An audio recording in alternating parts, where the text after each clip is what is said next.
Bonsoir à toutes et à tous, vous regardez Au cœur de l'actu, l'émission d'actualité du soir sur le média. Nous sommes diffusés en direct sur le canal 165 de la Freebox, sur Molotov et sur le mediatv.fr du lundi au jeudi à 19 h. Ce soir, l'émission sera intégralement consacrée à la proposition de loi visant à lutter contre le narcotrafic.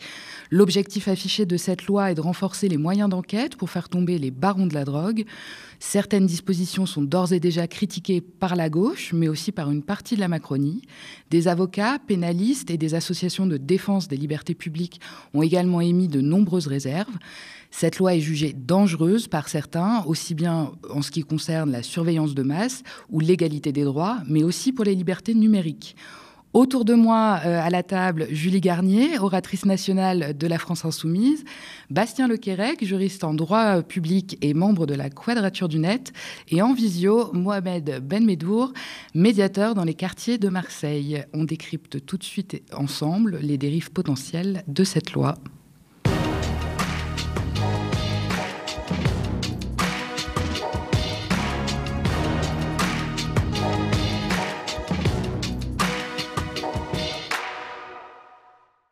Alors c'est assez rare pour être souligné, la proposition de loi visant à sortir la France du piège du narcotrafic, portée par un sénateur LR, Étienne Blanc, et un PS, Jérôme Durain, a été votée à l'unanimité au Sénat le 4 février dernier. Le passage du texte devant les députés qui ont commencé à l'étudier ce lundi est beaucoup moins consensuel. Près de 665 amendements ont été déposés.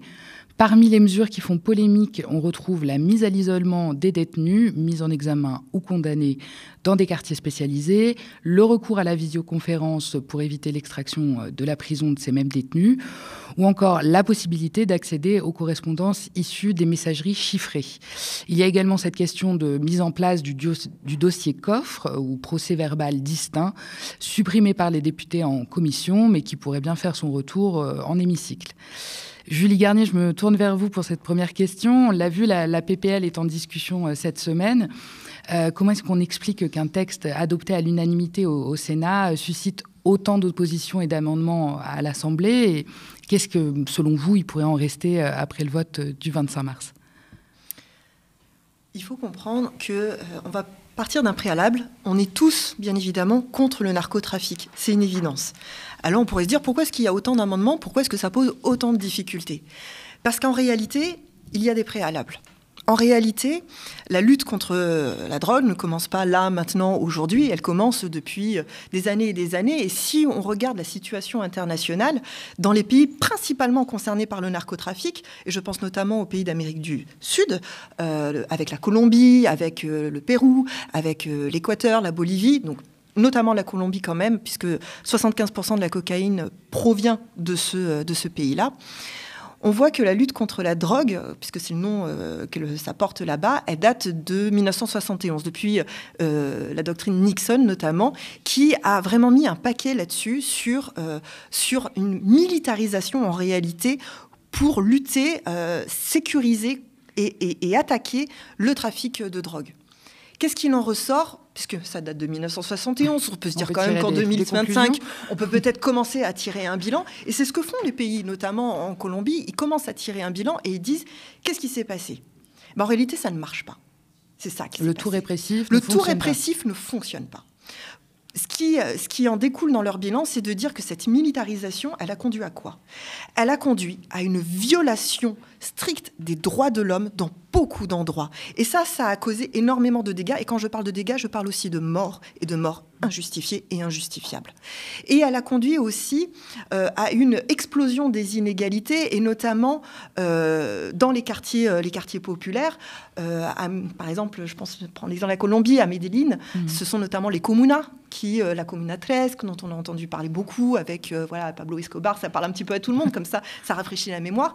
Eh bien, on voit que en réalité, ça a surtout été un poids pour les populations locales et qui l'ont payé de leur vie, avec notamment des opérations, notamment l'opération Orion du président de l'époque colombien Uribe, qui était un président d'extrême droite, complètement fasciste, et qui a massacré des milliers de personnes en réalité. Et ça, ce sont... Au prétexte de la lutte bien contre sûr, le au narcotrafic. prétexte de la lutte contre le narcotrafic, contre les FARC, etc. Parce que ils mettaient tout là-dedans. Et puis de toute façon, c'était les paramilitaires en réalité qui avaient tout le pouvoir. Et c'est ça.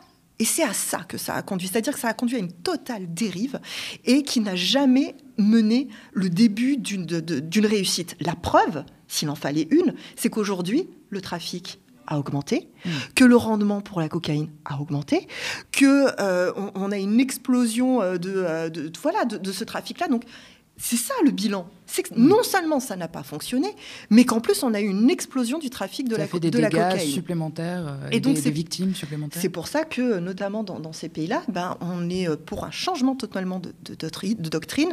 On est vers ce qu'on appelle une décriminalisation et pourquoi pas de réfléchir à une légalisation. Le problème, c'est que aller sur le terrain de la légalisation serait compliqué parce qu'on serait en contradiction avec les traités internationaux, etc. Donc ça conduirait à des sanctions internationales. Donc là, on est un peu plus compliqué. Mais ce qu'on voit surtout, c'est que cette logique qui prévaut dans la PPL, loi contre le narcotrafic, moi, je peux déjà vous le dire, elle va vers l'échec.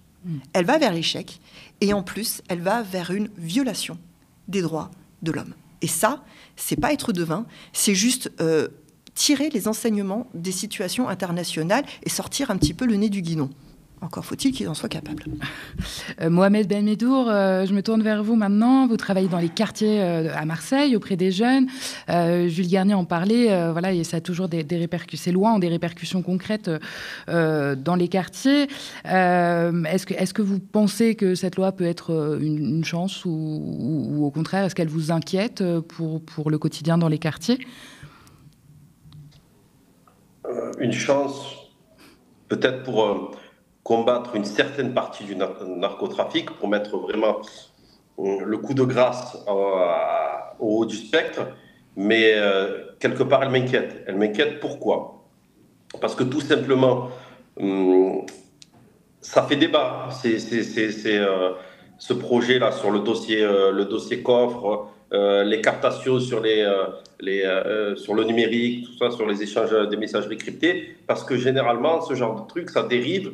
Et après, au départ, c'est pour le narcotrafic, comme au départ, c'était pour le terrorisme, et après, on le généralise, et ça peut devenir tout et n'importe quoi. Après, connaissant bien les jeunes et même des membres du narcotrafic, parce que moi, je suis dans une place un peu spécifique, je suis au milieu je le dis toujours, je suis au milieu des flics et des voyous.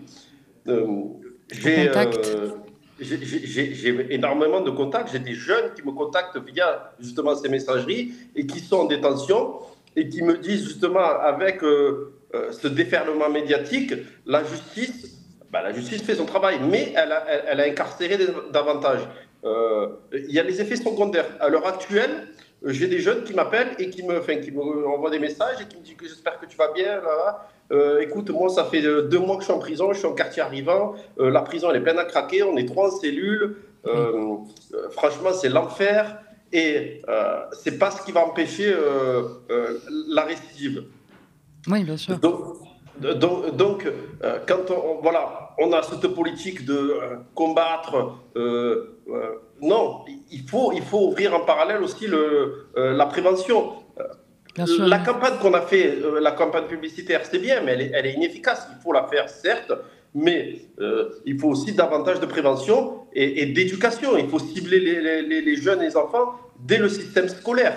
Vous voyez, le problème, c'est qu'on veut faire un exemple, mais derrière, ça va repousser. Ce qui va se passer, la prison de haute sécurité, on va mettre 200 grands narcotrafiquants, mais derrière, la nature a horreur du vide. Donc, il y a forcément des gens qui vont justement profiter de cette situation pour reprendre le flambeau, ou même certains peuvent, même s'ils n'ont pas accès au téléphone portable en prison, si vous voulez faire passer des messages, vous les faites passer. En 1980 à Marseille, 1980 plus précisément, il y avait François Girard et Omer Philippi qui ont fait passer des messages via leur compagne au parloir des Baumettes pour faire exécuter le juge Michel. Il n'y avait pas de téléphone, il n'y avait pas de... Et pourtant, moi je connais très bien aussi, c'est un ami, François Best, qui a été en quartier de haute sécurité, il s'est évadé en 79 avec Jacques Mesrine, ça ne l'a pas empêché d'avoir des complicités et de pouvoir s'évader et de continuer sa campagne de braquage.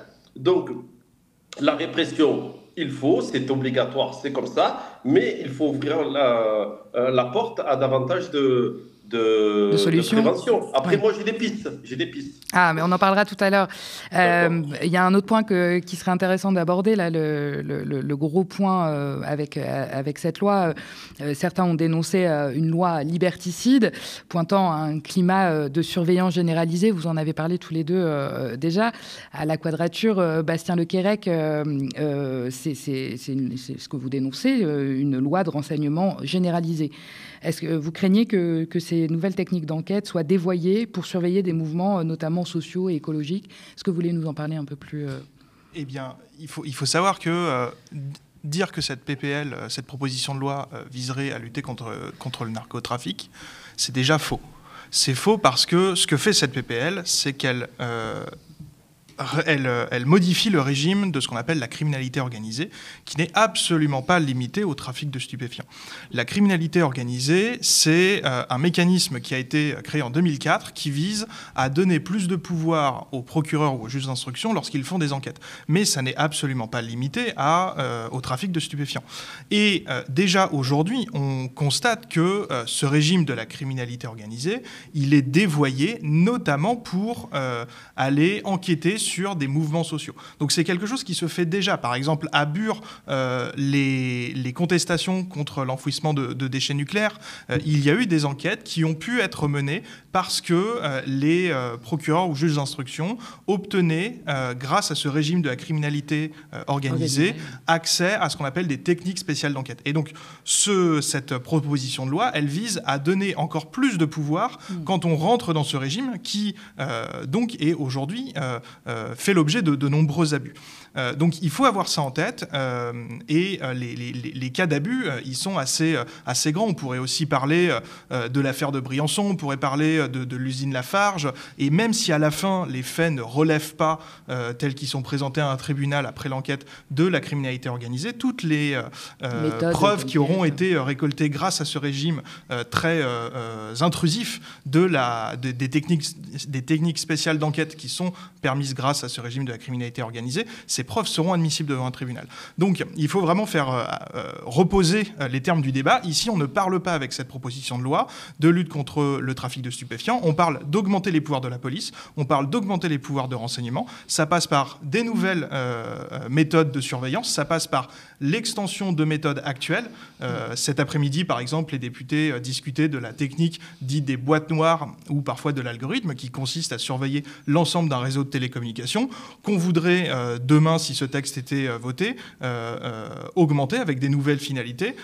Ce soir, les députés devraient parler des portes dérobées dans ces messageries chiffrées. Oui, voilà, c'est ça ce texte, c'est ce genre de mesures particulièrement attentatoires qui ont parfois été même repoussées par le Conseil constitutionnel de temps en temps, et on remet une pièce dans la machine parce que l'objectif de nos deux ministres de l'Intérieur, Darmanin et Retailleau, c'est de faire du tout répressif, de ne pas penser autrement et de se dire que si je tape encore plus fort, peut-être que ça fonctionnera. C'est presque une limite, une pensée de Shadok, j'ai envie de dire.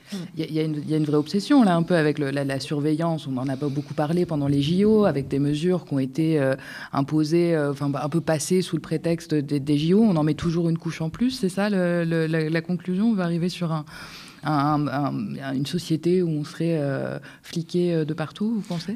Clairement, depuis Macron, on a une accélération des mesures de surveillance, des nouvelles possibilités pour la police ou pour les services de renseignement.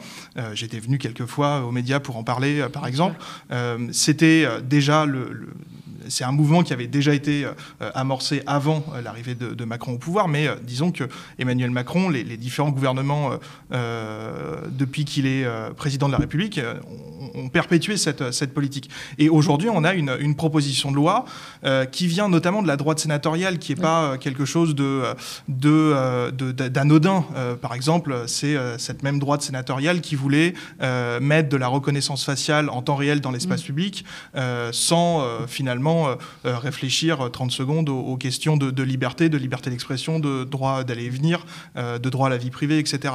On a aujourd'hui un gouvernement qui est main dans la main avec cette droite sénatoriale, qui est parfaitement aligné sur ses positions, et ça a comme conséquence ce genre de mesures. Donc par exemple, on pourrait aussi parler de drones en prison, de nouvelles formes de censure administrative, donc sans passer par un juge, de nouvelles obligations de s'identifier avant d'acheter des cartes SIM prépayées. Voilà, tout ça, c'est dans cette proposition de loi dite contre les narcotrafics, mais qui en fait est une accentuation de ces pouvoirs de surveillance. Vous voulez réagir, Julie non, Garnier? je suis complètement d'accord avec le fait qu'on soit sur... on est complètement dans la dérive liberticide qu'on enregistre depuis Macron, ça c'est évident.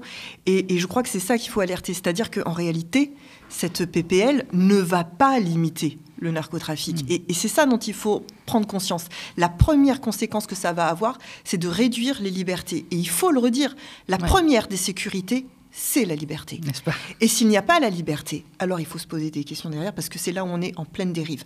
Et vraiment, il faut le comprendre comme ça, parce que cette PPL ne va pas apporter des moyens supplémentaires pour mener des enquêtes, pour le renseignement, etc. La police judiciaire. Il n'y a pas de moyens supplémentaires. Aussi, on peut le dire. En revanche, il y a une attaque sur les libertés pour que... le simple soupçon, en réalité, vienne supprimer des libertés sans même qu'il n'y ait une seule enquête. Et c'est vers ça, en fait, qu'on est en train de basculer.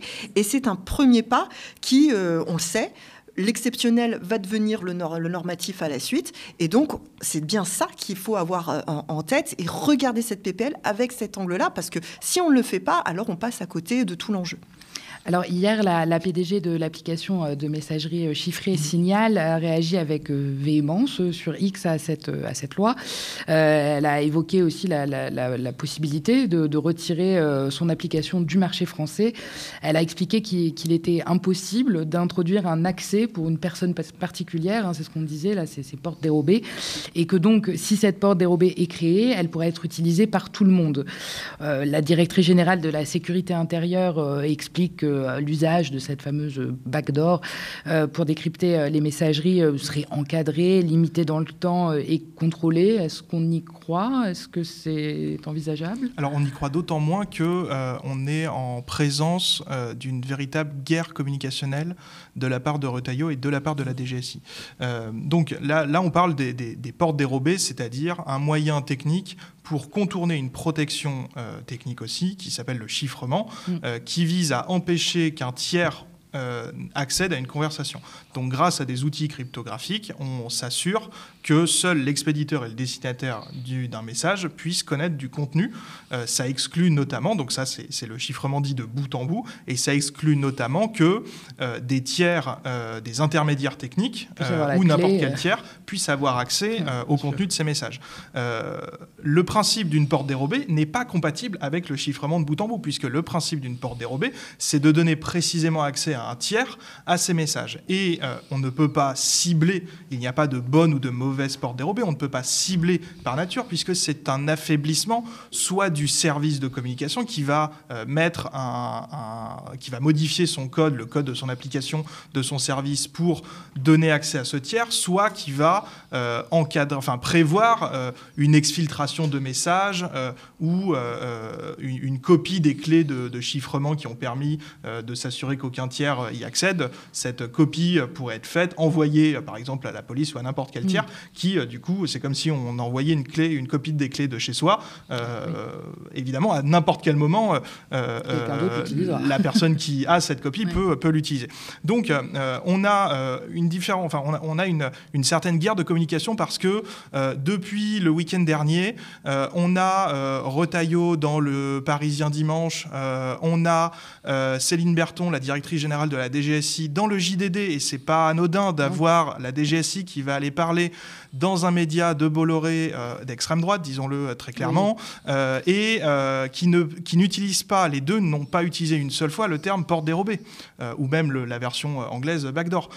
Et donc, c'est une forme de présenter sous un jour meilleur une technique qui est intrinsèquement liberticide, qui nie la possibilité d'avoir de la confidentialité dans ces communications, parce qu'il faut le rappeler, une porte dérobée, elle ne peut pas être ciblée, mais elle ne peut pas également être limitée à certaines personnes. Une fois qu'on crée cette faille, n'importe quelle personne, l'État, les services d'enquête, les services de renseignement, mais aussi un État voyou, on peut penser aujourd'hui à la Russie qui a une politique très forte en matière de cybercriminalité, on peut penser à un conjoint toxique, à un patron un peu trop regardant. Toutes ces personnes pourraient utiliser ces failles qui vont être créées. Et c'est bien pour ça que tout le milieu de la technologie est vent debout contre ça, et c'est aussi pour ça que beaucoup de macronistes qui sont réceptifs quand le milieu de la tech dit nous on va pas pouvoir faire notre commerce, vendre nos solutions parce que nos clients ont besoin de confidentialité, et c'est aussi pour ça qu'on a une telle unanimité contre ce texte.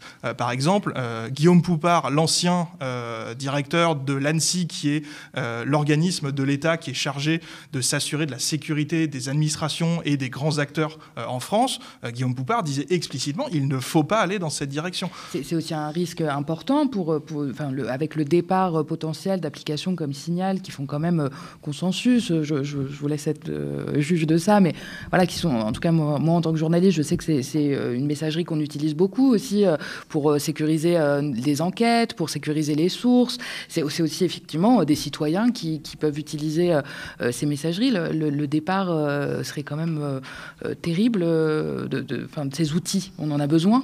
Ces outils sont indispensables en démocratie. Et effectivement, si la seule alternative qu'aurait Signal si ce texte, cette disposition visant à introduire des portes dérobées était votée, la seule alternative qu'aurait Signal, c'est soit compromettre son service, et là Signal a annoncé déjà qu'il ne le ferait pas, la fondation qui gère... Ce qui est plutôt rassurant finalement. Ce qui est plutôt rassurant, mais du coup la seule alternative que Signal aurait, c'était arrêter de fournir son service à des personnes sur le territoire français. À des États qui ne respecteraient pas leur service finalement. Et Signal fait la même menace à d'autres pays, parce que la France n'est pas la seule. Signal fait la même menace à d'autres pays, notamment la Suède, notamment le Royaume-Uni, qui ont aussi cette tendance à vouloir aller dans les messageries chiffrées. Signal s'est aussi opposé à un texte de l'Union européenne qui vise à contourner le chiffrement pour analyser les messages, pour lutter contre les contenus d'abus sur enfants. À chaque fois, Signal a été très clair.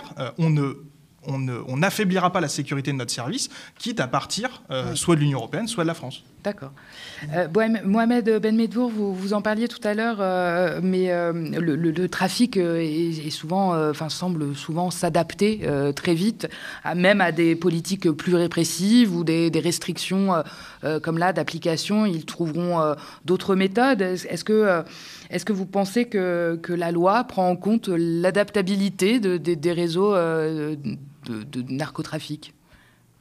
Non, elle apprend, oui. Elle les sous-estime ?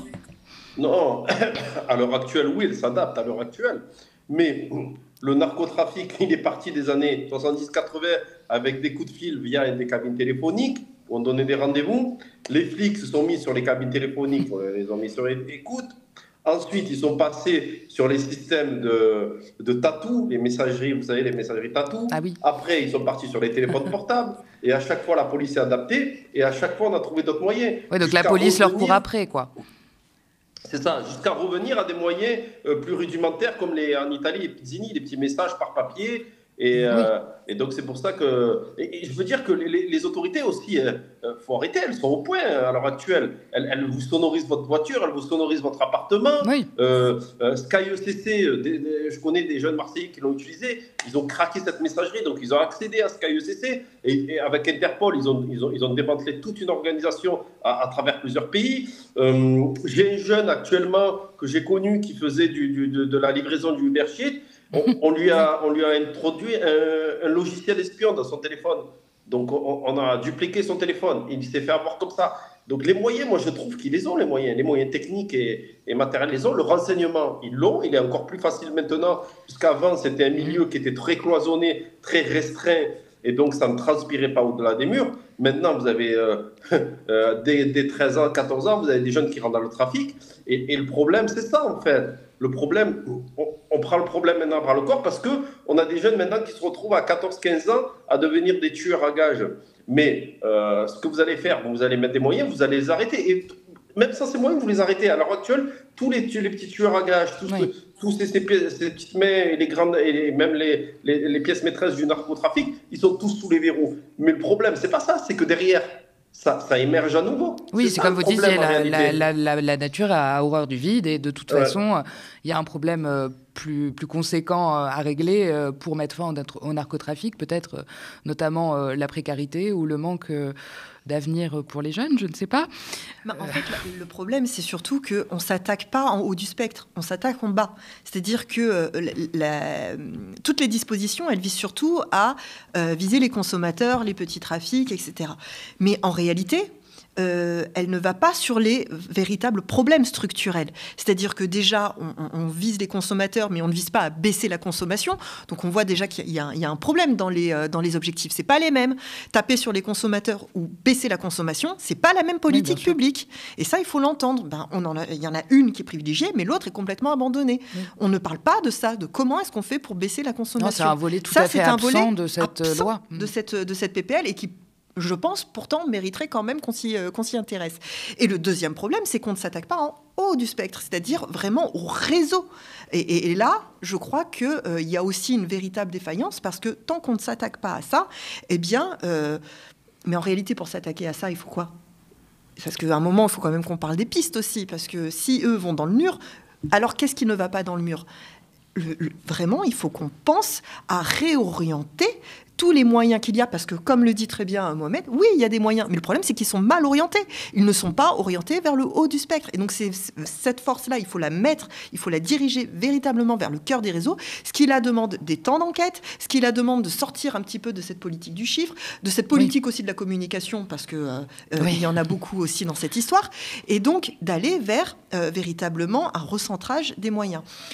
C'est pour ça que nous, par exemple, sur le trafic de cannabis, nous proposons la légalisation. C'est pas c'est ça être courageux aujourd'hui en réalité. C'est pas une posture politique. C'est pas une posture politique. C'est une posture réelle qui prend en compte, parce que tous les spécialistes de la question de narcotrafic vous diront que la politique actuelle, c'est vider la mer avec une petite cuillère. C'est ça qu'on est en train de faire. Ça ne mène à rien, ça mène dans le mur. Et comme je l'ai dit, même les pays les plus concernés par cette question du narcotrafic ont changé de braquet et voient très bien que ça ne mène nulle part. Donc, il faut véritablement penser autrement la question du narcotrafic. Il est temps de changer le logiciel. Exactement, il faut changer de logiciel, mais bien évidemment, ce n'est pas le logiciel du gouvernement qui, lui, est plutôt dans une posture de répression, dans une posture liberticide, et ça a toujours été, j'ai envie de dire, leur ADN quelque part. Oui. Et c'est ça, véritablement, le souci. Le premier problème, c'est le fait que ce soit Darmanin et Retailleau qui gèrent ce souci-là. Ça, c'est notre premier souci. Alors, on en parlait, la loi prévoit également la création d'un nouveau régime carcéral d'isolement pour les plus gros trafiquants, un régime particulièrement difficile de l'aveu même de Darmanin, c'est dire. Il prévoit notamment une mise à l'isolement et des fouilles intégrales systématiques. Ce matin, sur notre antenne, on recevait Gabrielle Catala, votre collègue députée de la France Insoumise. Elle a évoqué ses craintes que les militants politiques ne fassent les frais de ce nouveau système. On l'écoute. La criminalité organisée en France, elle s'applique aussi à des militants aujourd'hui. Quand on regarde par exemple ce qui est arrivé aux militants de Bure, anti-nucléaire, à qui il était reproché un certain nombre d'infractions et à qui a été appliqué le régime de l'association de malfaiteurs, finalement ce type de quartier d'isolement pourrait leur être appliqué. Donc ça, c'est une loi, un article de loi qui a été débattu hier sur les nouveaux quartiers d'isolement. Voilà, exactement.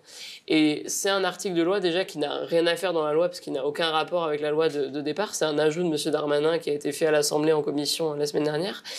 Et ces quartiers d'isolement, donc c'est des quartiers où les personnes n'ont pas accès à leur famille et au téléphone comme le reste des détenus, où elles peuvent être fouillées systématiquement, où elles n'ont pas d'activité. Bref, c'est que des choses en fait qui vont porter atteinte à leur réinsertion, à leur réintégration dans la société, qui vont pas du tout favoriser le fait qu'elles récidivent ou non ensuite. Et c'est des quartiers, c'est un type de quartier qui ressemble à des quartiers d'isolement qui avaient été supprimés par Robert Badinter en 82. Donc c'est vraiment un retour de 40 ans en arrière sur la dignité des personnes détenues dans notre pays. Bastien Lequerec, est-ce que vous souhaitez réagir aux propos de la députée Catala ? Il y a un point qui est très intéressant que note Madame Catala, c'est qu'effectivement ce régime carcéral vient d'un ajout du gouvernement au dernier moment et a une vision répressive assez particulière.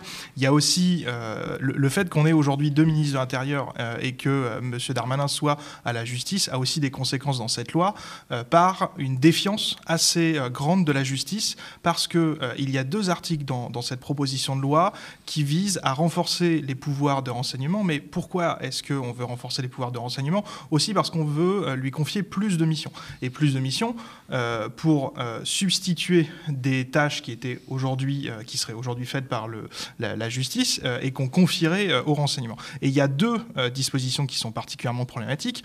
La première, c'est que cette proposition de loi veut favoriser la possibilité qu'auraient des procureurs, donc chargés d'enquête, autorité judiciaire, faciliter la possibilité pour les procureurs de transmettre des informations d'enquête à destination de services de renseignement. C'est déjà possible aussi, mais là, l'idée, ça serait de détendre les possibilités de le faire pour que, ensuite, les services de renseignement prennent le relais, en quelque sorte, de la justice. Or, les services de renseignement ne sont pas soumis aux mêmes règles, et notamment, c'est une police secrète, par nature, mais c'est également une administration qui ne répond pas qui ne fait pas partie de l'autorité judiciaire, qui n'est pas le pouvoir judiciaire, mais qui est une administration qui répond donc notamment directement au gouvernement.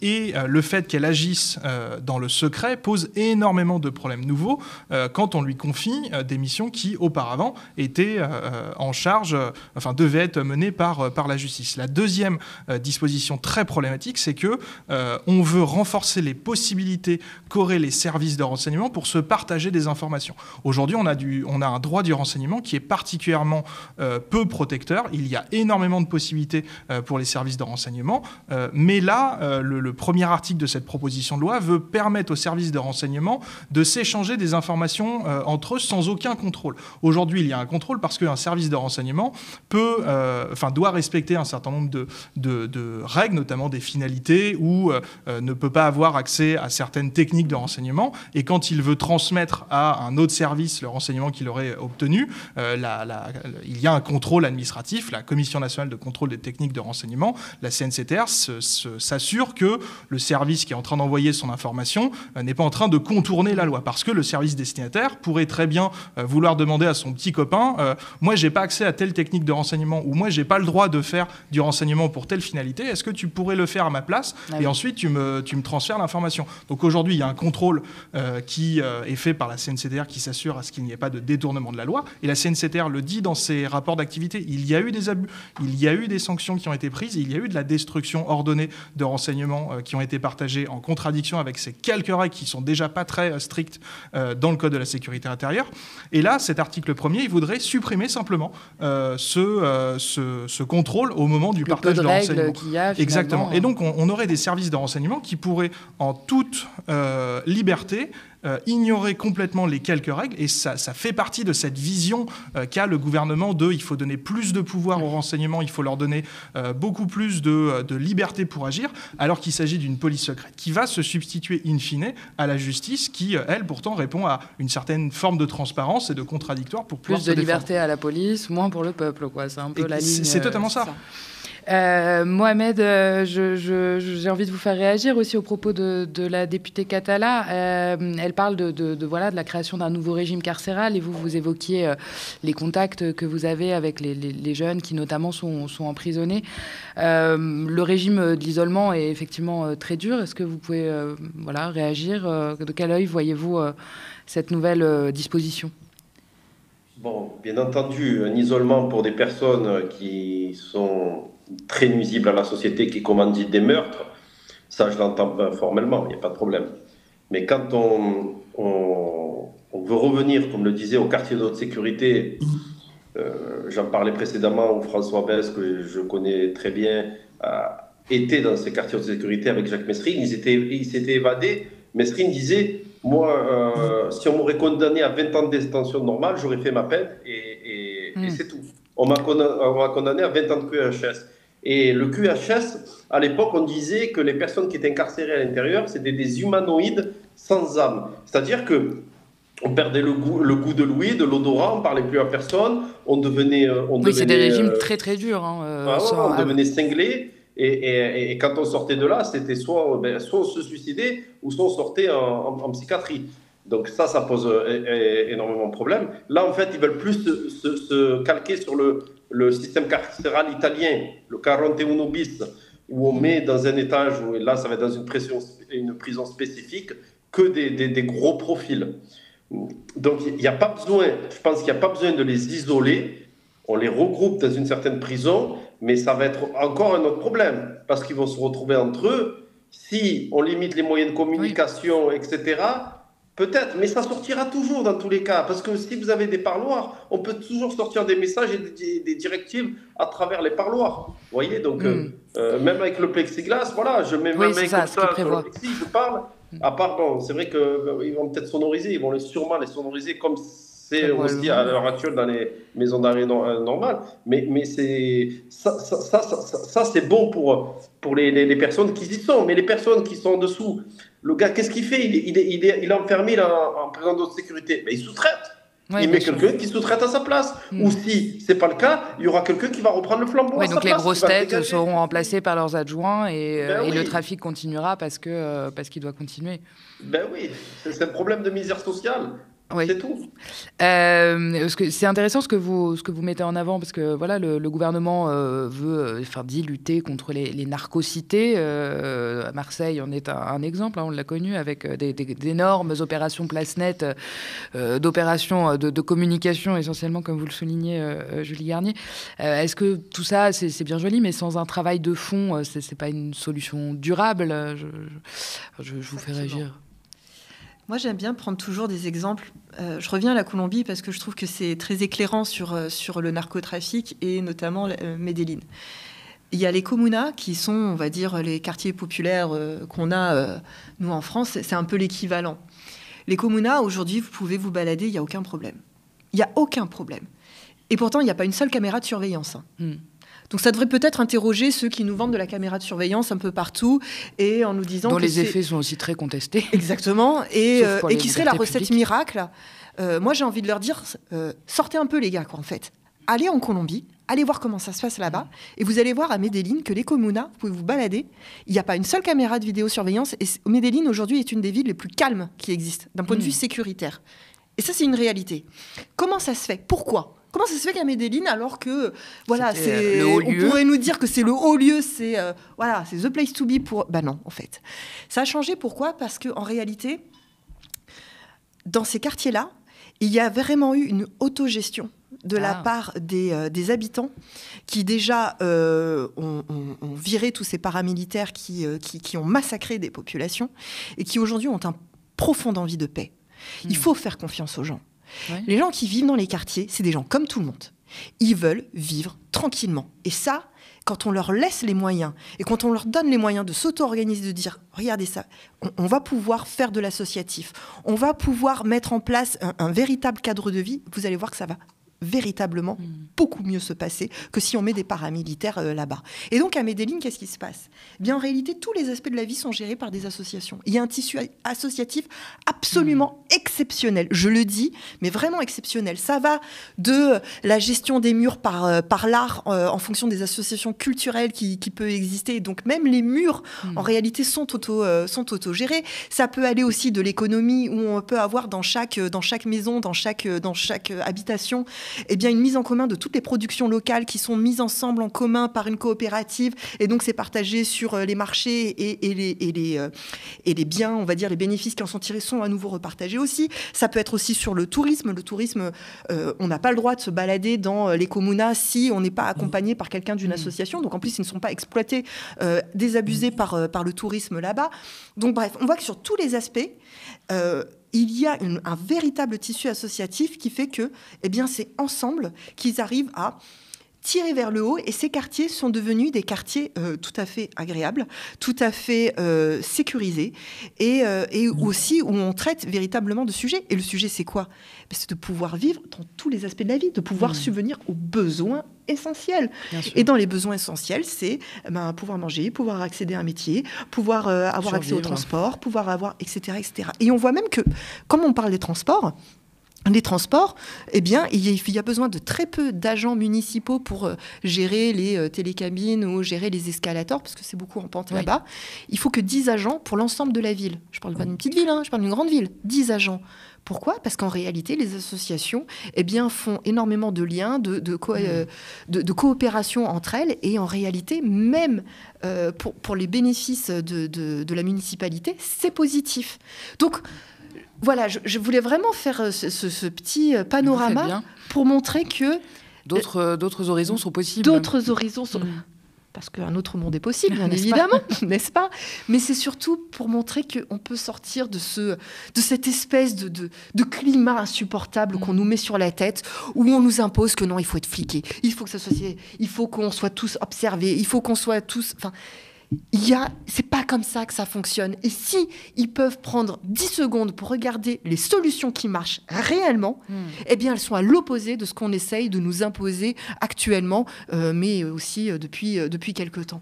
Il y a d'autres façons de faire, et je peux vous assurer que dans ces solutions-là, c'est le peuple qui en sort grandi, ce sont les quartiers qui en sortent grandis, c'est la sécurité pour tous qui en sort grandi, parce qu'on s'attaque au vrai problème. Et le problème, c'est quoi?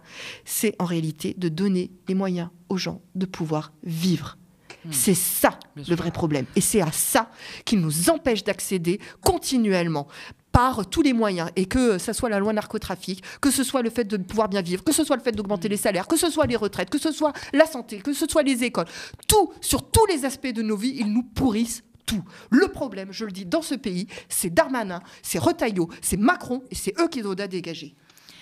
Mohamed Benmettour, j'ai envie de vous faire réagir aux propos de Julie Garnier sur les quartiers, en tout cas voilà, un autre logiciel qui serait possible, peut-être des solutions durables qu'on pourrait envisager, notamment l'importance du tissu associatif. Qu'est-ce que ça évoque chez vous? Ça évoque tout simplement ma personnalité, mon travail.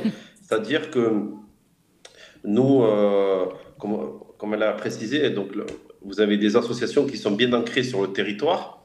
On a aussi un problème à ce niveau-là, nous, dans les quartiers nord de Marseille, c'est que les politiques ont confié les missions associatives à des grosses structures sociales qui gèrent en fait toute la vie, la grosse partie de la vie sociale dans les quartiers. Mais elles sont là, c'est des entreprises du CAC 40 sociales en fait. Elles sont là que pour engranger du fric et grossir. Maintenant, ce ne sont plus des associations, ce sont devenues des fédérations, des groupements. Donc là, il y a un problème aussi déjà à se poser sur la gestion associative dans les quartiers. Puis après, il faut revenir aussi aux petites associations de quartier. Nous, ma structure qui est APIS, on a un secteur, on a un territoire, on est bien ancré dedans, on est bien identifié. On ne cherche pas à grossir, on cherche à travailler, à développer la cohésion sociale sur notre territoire et point barre. Après, c'est important. Si vous n'avez plus de lien social dans un quartier, vous n'avez plus d'emprise en fait sur le quartier. Vous voyez, ça devient l'anarchie. Donc l'association fait toujours office de régulateur. C'est très important, les associations dans les quartiers, on le sait, c'est elles qui gèrent le tissu social et qui pallient aussi au manque de l'État. Alors sur un autre sujet, pour avancer un petit peu, il y a une autre question dans cette loi qui pose problème, c'est cette question des dossiers coffres. Donc dans le dossier d'instruction, certains procès-verbaux seront mis au coffre. Ils seront donc plus accessibles qu'aux enquêteurs et aux procureurs, mais plus donc aux avocats ni à leurs clients. Certains y voient le risque que les avocats soient directement considérés comme complices de leurs clients. Ce sont des réserves émises par la députée macroniste Éléonore Carrois. On l'écoute. Sur ce texte, il y a un point qui me dérange, c'est que l'avocat est présenté très souvent comme si c'était un complice de son client. Or, l'avocat est justement là pour s'assurer que la loi est respectée, que les droits de la défense sont respectés. Et quelle que soit la personne qui est jugée, vous devez avoir un minimum de garantie et l'avocat doit savoir justement qu'est-ce qui est reproché à son client. Donc cette question de dossier coffre, c'est une question d'égalité d'armes devant la justice et je pense qu'il faut être extrêmement vigilant, quel que soit l'objectif recherché, à ce qu'on maintienne le procès équitable. C'est aussi et surtout contraire aux droits de la défense, cette affaire, Bastien ? Alors c'est non seulement contraire aux droits de la défense, mais c'est donner carte blanche à la police pour mener toutes les opérations les plus illégales possibles en matière de surveillance et ne pas être sanctionné. Parce que aujourd'hui, en droit, on a ce principe du contradictoire qui fait que tous les actes d'enquête, toutes les preuves qui sont récoltées sont soumises à débat pour être contestées, non seulement par les juges ou les procureurs qui encadrent ce que fait la justice, la manière dont des micros, des balises, peu importe, sont posés, mais aussi, évidemment, et heureusement, par les parties et leurs avocats et avocates.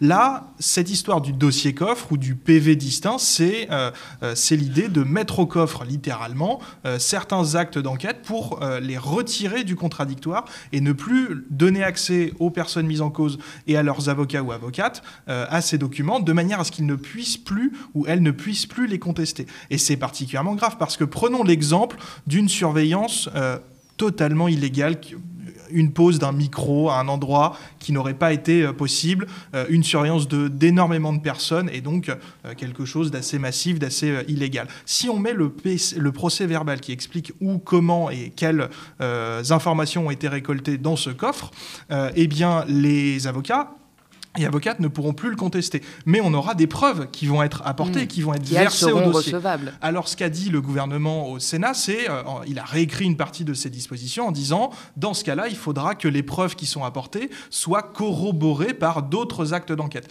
Mais quand on sait déjà ce qu'on cherche, on peut faire une forme de blanchiment d'illégalité en allant poser une autre technique de surveillance plus restreinte, cette fois-ci légale, en versant le PV au contradictoire, avoir la confirmation de quelque chose qu'on n'aurait pas dû avoir dès le début et finalement pouvoir surveiller énormément de personnes et avoir un déséquilibre assez flagrant dans les armes autour de ce procès et être mis en cause dans un procès, dans une affaire pénale, c'est particulièrement douloureux, difficile, et là, on voudrait en plus empêcher les personnes de se défendre.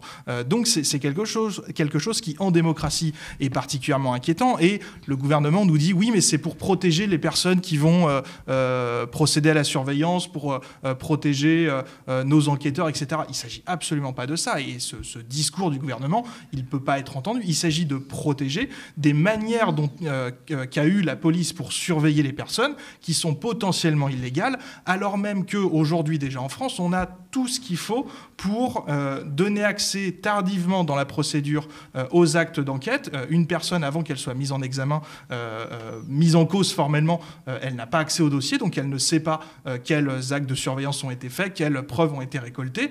Donc il peut se passer plusieurs semaines, voire mois, pendant lesquels l'enquête peut se faire sans ce contradictoire qui sera simplement à ce moment-là reporté à plus tard. Et donc là, on est vraiment face à donner encore plus de pouvoir. Et donc, au-delà du problème en matière de droit de la défense, c'est aussi une manière de pouvoir surveiller encore plus les personnes parce que pas vu, pas pris, en quelque sorte. Eh bien, le tableau qu'on dresse est assez peu réjouissant ce soir. Julie Garnier, j'ai envie de vous jeter la balle, mais la gauche a l'air d'avoir un peu de mal quand même à tirer son épingle du jeu dans ce discours. Alors évidemment, elle se positionne, mais Darmanin et Retailleau sont un duo redoutable, notamment en termes de communication. Ils martèlent notamment l'argument du laxisme prétendu de la gauche et sont omniprésents dans les débats, sur les réseaux, partout. À votre avis, comment la gauche, la France Insoumise et les autres, par ailleurs, leurs alliés, pourraient réussir à justement peser dans ce débat déjà, quand même, on a progressé. Bien sûr. Parce que, non, j'ai envie de rester optimiste. Vous faites bien après tout ça. On est quand même parti d'une unanimité, vous l'avez dit, au Sénat. Et aujourd'hui, on voit qu'on n'est plus tout à fait quand même dans le même rapport de force. Et il faut dire qu'en face, ils n'y vont pas de main morte parce qu'on est beaucoup dans la communication. On est toujours dans une logique très binaire, c'est-à-dire que si vous êtes contre la PPL narcotrafic, alors ça veut dire que vous êtes pour le narcotrafic, bien évidemment. Soyons toujours très simplistes. Mais en réalité, ce qu'on essaye de mettre en avant, c'est que non seulement la loi ne va pas faire diminuer le narcotrafic, mais que en réalité, son seul effet va être de supprimer délibérément des libertés. Et c'est ça qu'il va falloir faire retenir, parce que le narcotrafic, on a déjà la preuve, et c'est pour ça que je faisais la comparaison internationale, on sait déjà que ce n'est pas la bonne façon de le contrer, et que les seuls effets que ça a pu donner, et ce sont des effets extrêmement graves, ça a été vers une militarisation, vers une violation des droits de l'homme et toujours à une explosion des inégalités et qui s'attaque, malheureusement, j'ai envie de dire, toujours aux mêmes. Toujours aux mêmes. Et je rappelle quand même qu'on a face à nous un gouvernement qui a quand même eu des démonstrations ouvertement racistes et que ça doit clairement nous inquiéter. À qui on est en train de donner le volant pour faire des choses illégales. Voilà où est-ce qu'on va. Et je crois que n'importe qui est soucieux de vouloir toujours regarder la France comme le pays des droits de l'homme doit aujourd'hui profondément s'inquiéter de ce qui est en train de devenir notre pays. Eh bien, vous vouliez être plus positif, c'est un peu difficile. Est-ce que, Bastien Le Quérec, vous voyez, vous, des raisons de ne pas désespérer, ou là, sur cette question, avec cette loi, le tableau est tout noir? Alors non, il ne faut jamais désespérer, parce qu'on n'est jamais à l'abri de bonnes surprises et il peut se passer beaucoup de choses. Et nous, on l'a écrit il y a quelques jours sur notre site quand on a fait un article pour récapituler ce qui s'était passé en commission des lois, donc avant le débat qui a commencé lundi en hémicycle, c'est qu'il y a eu des petites victoires. On a certains articles, certaines dispositions qui ont été supprimées ou qui ont été réduites. Par exemple, les possibilités de censure administrative ont été réduites. L'hyper-garde à vue. Oui. Voilà, on a ces portes dérobées qui ont été supprimées, donc là, elles pourraient revenir en séance publique, mais la commission des lois a supprimé. Pareil pour le dossier coffre. À chaque fois, on a des amendements pour rétablir, mais en tout cas, ils voient déjà qu'il y a un problème, quoi. Voilà. Et en commission des lois, on a eu des petites victoires. Et pourquoi, entre autres, même si c'est pas évidemment la seule explication, c'est parce que il y a une mobilisation citoyenne sur ce texte. Nous, à la Quadrature du Net, on essaie de mobiliser les personnes pour appeler leurs députés, pour leur expliquer avec leurs propres mots, en bafouillant, ça c'est pas grave, que cette proposition de loi elle est dangereuse et qu'il faut non seulement voter contre certaines dispositions, mais à la fin, il ne faut pas se faire avoir par le discours du gouvernement qui est si vous votez contre ce texte, même avec tous ses défauts, ça veut dire que vous faites le jeu des narcotrafics. On l'a dit et répété, ça n'est pas un texte pour lutter contre le trafic de stupéfiants. Donc, il y a cette gauche à un peu secouer. Oui, on rappelle quand même que c'est un texte aussi porté par le PS. Voilà.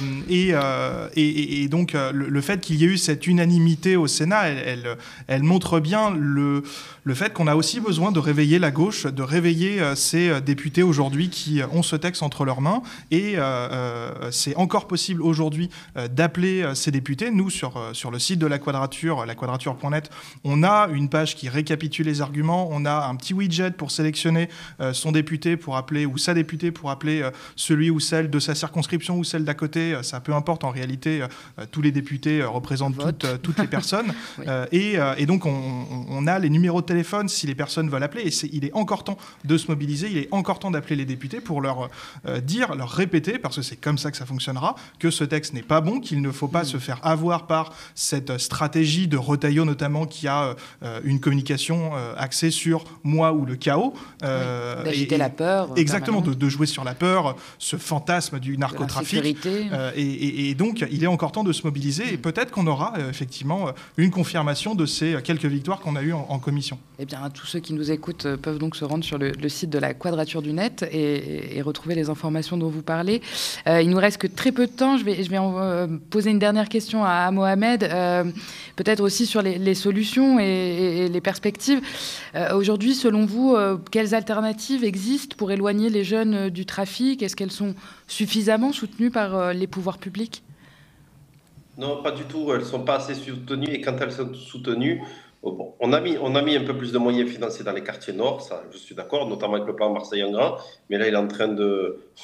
on en voit un peu les retombées qui commencent à... Et surtout les coupes budgétaires. Donc là, on commence à nous resserrer la vis. Le problème, c'est l'éducation. On n'a plus la même génération qu'il y a 20 ans en arrière. On a des jeunes maintenant qui ne réfléchissent pas, qui ont accès aux réseaux sociaux et qui sont prêts à prendre un contrat dès le plus jeune âge. Donc il faut se focaliser sur l'éducation, faire non, pas des campagnes là, comme on peut le voir à la télévision avec cette flamme-là. Bon, c'est significatif, je suis d'accord, mais ce n'est pas suffisant. On la regarde, la publicité, au bout de 30 secondes, on l'a oublié. Donc il faut s'attaquer directement aux enfants dans les écoles, c'est-à-dire qu'il faut prendre des personnes qui ont été victimes du narcotrafic, des familles de victimes, des policiers, des personnes qui sont toxicomanes, anciens toxicomanes, et faire des campagnes de prévention directement dans les classes scolaires. Qu'il y ait plus de liens, il faut renforcer le lien entre toutes les administrations, éducation nationale, ministère de l'Intérieur, ministère de la Justice, ministère de la Santé. Ensuite, la santé, en termes de répression, de cette loi. En termes de répression, exactement, c'est absent. Et en termes de répression, on le voit, à l'heure actuelle, on a des prisons qui sont à saturation. Pourquoi ? Parce qu'on a une campagne. Il faut sévir, il faut sévir. On met tout le monde en prison. Ouais, c'est la justice. Les prisons, elles sont pleines. Je vous le dis, les prisons, elles sont pleines. Il n'y a plus de place en prison. Donc, il faut créer une alternative. Moi, ce que je proposerais, ça s'appellerait la contrainte professionnelle. C'est-à-dire que quand on a un délinquant qui n'est pas vraiment un délinquant chevronné, qui est un récidiviste, parce que le seul moyen qu'il connaît, qu'il arrive à faire, il ne veut pas travailler, c'est de vendre des barrettes. Mais bon, le pauvre, il se fait attraper à chaque fois. Et il y en a beaucoup comme ça dans ce cas-là. Eh bien, on leur impose une contrainte professionnelle. Par exemple, un jeune dealer marseillais, on l'éloigne, on lui met une mesure d'éloignement. Ce qui se fait, mais derrière, on lui met une mesure d'éloignement, mais ça s'arrête là. Donc, on peut l'orienter vers une autre commune. Je ne sais pas, moi, par exemple, à Tours, exemple, on l'envoie à Tours. L'éloigner de son cercle, c'est ça que vous... Voilà. On le met en lien avec un employeur, parce qu'il y a des métiers en tension. Dans la restauration, l'hôtellerie, il y a des communes, des boulangers qui n'arrivent, même dans les milieux les plus ruraux, qui n'arrivent pas à recruter. Et justement, profitons de cette main-d'œuvre pour. C'est pas de l'esclavagisme, hein, parce que le jeune aura un salaire, un contrat comme tout le monde. Sauf qu'on va l'obliger à travailler et on va le forcer à quitter le narcotrafic avec, au départ, une assignation en résidence. On peut le contraindre à signer à la gendarmerie ou au commissariat tous les jours. Puis, au bout de 3 mois, s'il y a un bon comportement, on réduit ce genre de contrôle judiciaire, cette mesure. Et puis après, on fait un bilan au bout de 6 mois, 1 an. En tout cas, revenir sur ce tout carcéral et de mettre en prison dès la première barrette de shit, finalement. C'est ça que vous nous dites. Et accentuer le dialogue, l'éducation et les témoignages, le lien entre les gens, finalement. Exactement. On vit dans une société individualiste. Les gens maintenant, à l'époque, moi je m'en souviens quand j'étais plus jeune, quand il se passait un méfait, vous avez toujours des gens qui allaient se mêler, qui allaient s'interposer. Maintenant, non, les gens ont peur, mais plus personne. Maintenant, chacun regarde midi à sa porte. Ça revient à ce que disait Julie Garnier sur créer du lien dans les quartiers, l'importance de l'interdépendance entre les gens. Et puis là, on est sur le rôle de la prison, en fait, qui ne joue plus son rôle de réhabilitation. Il est là, en fait, le problème. C'est qu'aujourd'hui, on a des prisons qui sont presque des accélérateurs de délinquance plutôt que de faire ce vrai travail de réhabilitation avec de la formation, il faut que on a besoin d'enseignants, on a besoin d'éducateurs dans les prisons, et aujourd'hui les prisons ils sont laissés complètement ils dorment par terre, donc qu'est-ce qu'on peut parler de réhabilitation? On est d'ailleurs multiplement condamné, la France, pour l'état de nos prisons, et il ne faut pas avoir mis les pieds en prison en France pour dire que c'est Club Med. Je vous remercie tous les trois d'avoir participé à cette émission, c'était très très intéressant. Merci à vous de nous avoir écoutés et d'avoir regardé Au cœur de l'actu sur votre Freebox, sur Molotov et sur notre chaîne YouTube Le Média 24/7, mais aussi sur lemediatv.fr. N'hésitez pas à nous laisser un commentaire si vous nous regardez sur YouTube ou à nous envoyer un mail si vous nous regardez à la télévision. Si vous en avez les moyens, soutenez-nous, soutenez notre travail, le journalisme indépendant des pouvoirs politiques et de l'argent, en allant sur lemediatv.fr/soutien. Restez connectés aux médias. Très bonne soirée.